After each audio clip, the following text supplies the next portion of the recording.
Hi folks, Slick Slices here.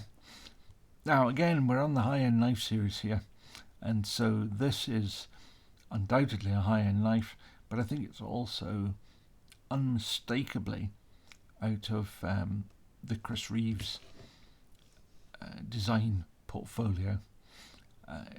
It's called the Umnumzaan.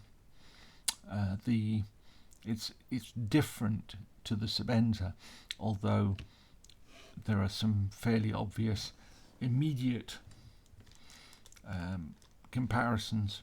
There are some significant differences too.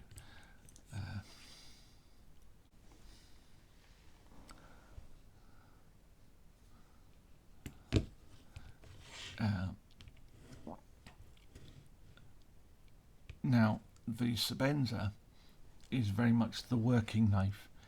This is a rather more flamboyant version. There are a number of things here which cosmetically mark it out as being different.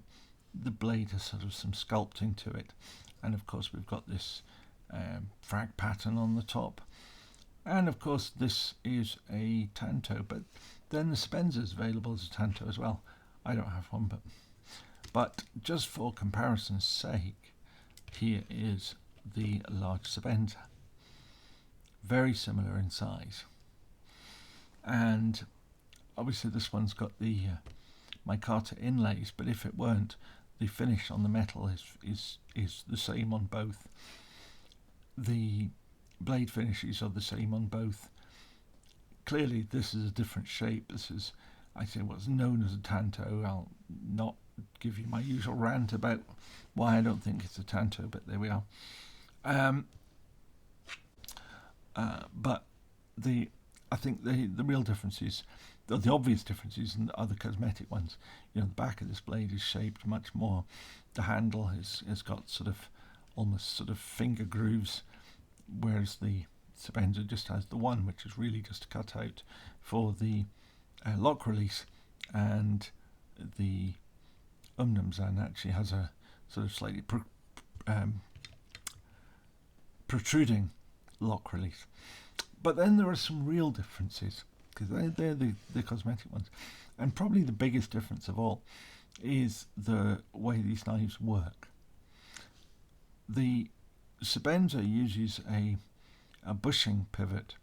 That's to say, there's a tube of metal, tube of steel, that goes between the two handle scales, and the blade pivots around that, and through the middle of that tube is the nut and bolt. Now, the point of that is that you can take this knife to bits and then you can put it back together, and you just tighten that bolt up. You don't have to think about what the action is like, because tightening the bolt shouldn't really affect the action, unless the bushing is overly small. But if it's set up right, it shouldn't affect the action at all, because you're pressing the two handle scales are pushed together by the screw onto the bushing, not onto the blade. So the action of the blade is determined by the thickness of the washers primarily, and the smoothness of the washers. So if the washers are smooth and the right thickness, the knife will open and close with some degree of fluidity. Now, these are phosphor bronze washer knives, so you're never going to get sort of high-speed flicky action, but they can be flicked open. I just can't do it. This, on the other hand, different system. This is more traditional in that the screw here adjusts the tension at the pivot. So this one, you just tighten it down. This one, you have to set it right, but it does give you the opportunity to tune the action a little bit, just by how much you tighten or loosen that, and a very small amount of change can make a big difference. And a lot of people like that. A lot of people don't like the bushing because it kind of, it's set and that's you. You can't fiddle with it and get it right without taking the knife to bits and the only way you can really do it is to sand down the washers. And then if you overdo it, you can't add back in. So you've either got to get new washers, or you'd have to sand down the bushing.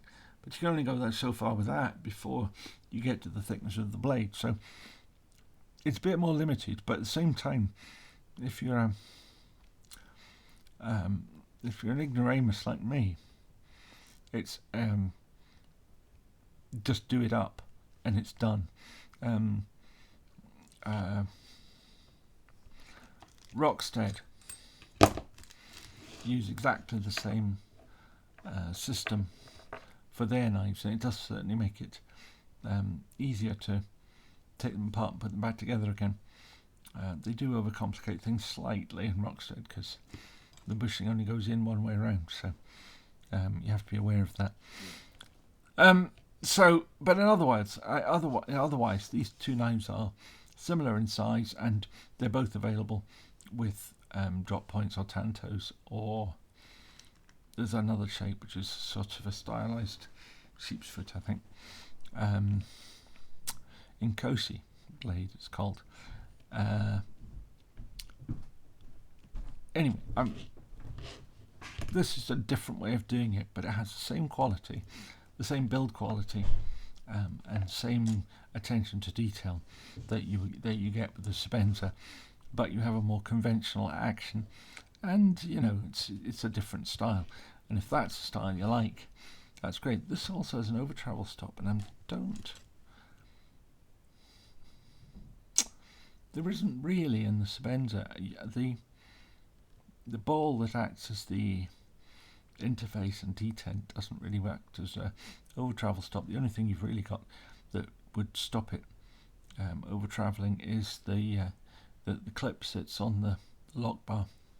Now, I've never really found that a problem, but here we have an actual proper over travel stop fitted. So in some ways this is a more conventional knife than the Sebenza. So I don't know if they were trying to appeal to a broader range of people who didn't like some of the things. The other thing is you get double studs on this. They actually act as effectively as a stop pin. I don't think, unless there's a hidden stop pin, I don't think there's another one inside. So these effectively act as a stop pin, and they've got O-rings on them which sort of cushions things, so it doesn't open with quite the same click that you would get with most sort of conventional lock knives. It's a little bit more subtle. Comes with a lanyard as usual. I always leave the lanyards on these, but I don't really know why, because they're not my favourite sorts of lanyard. There are much nicer examples out there, and if it didn't come with this one, I'd probably put something different on them. But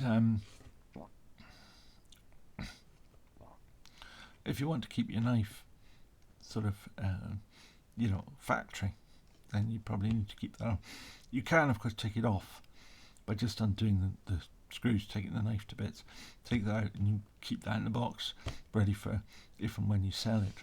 And if you buy other Chris Reeve lanyards, they come with the little pivot bar to attach them to. They come attached to, so you can just swap them over quite easily. Obviously, it's slightly easier to swap them on a Sebenza because it's easier to take apart and put it back together again. This is requires just a little bit more skill to do. Anyway, so there we are. The Chris Reeves Umnumzaan, which I really quite like. I do actually like the Tanto blade. It's not particularly practical. A drop point is probably the better type of blade in general, but I do quite like a Tanto, and I've got a few. The bailout in particular, which I really quite like, and there's a couple of others in there. One of my Medfords has got is a Tanto, And it makes a bit of variety in your collection of modern knives. You could have an awful lot of titanium drop point blades, and it's nice to have something that's just a little bit different. So anyway, I like this knife. It's a really good knife. If I didn't have my Sebenza, could be that I'd have one of these in my collection. Can't really justify both. Anyway, if you like the stuff, please give it a thumbs up. If you subscribe, there are some more high-end knives to come and a few other bits and pieces. And I look forward to showing them to you. Thank you very much for watching. Bye-bye.